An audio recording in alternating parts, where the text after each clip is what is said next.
Before the Senate adjourned for Memorial Day, I laid out 7 more nominations for our consideration when we returned. 4 to fill important vacancies in the administration, and 3 to the federal bench.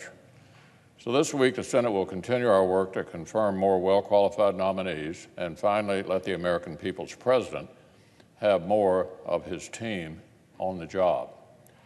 Yesterday, we began by voting to advance the nomination of Andrew Saul of New York to be Commissioner of Social Security.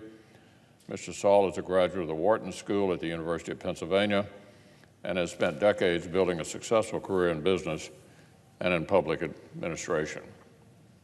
In addition to his experience in financial management, Mr. Saul has previously served as Vice Chairman of the New York Metropolitan Transportation Authority and as Chairman of the Federal Retirement Thrift Investment Board, where he oversaw programs relied upon by literally millions of Americans.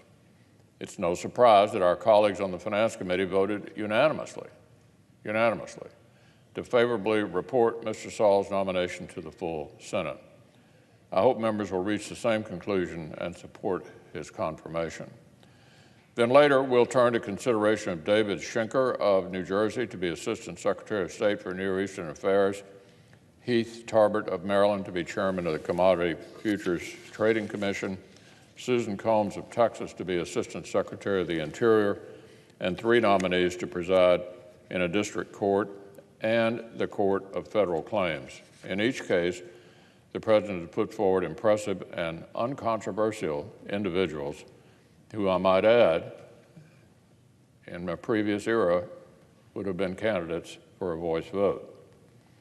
They are thoroughly qualified for public service. Their nomination should not have been delayed even this long. In the case of Mr. Schenker, for example, our Democratic colleagues have forced the top Middle East job at the State Department to remain open for a year.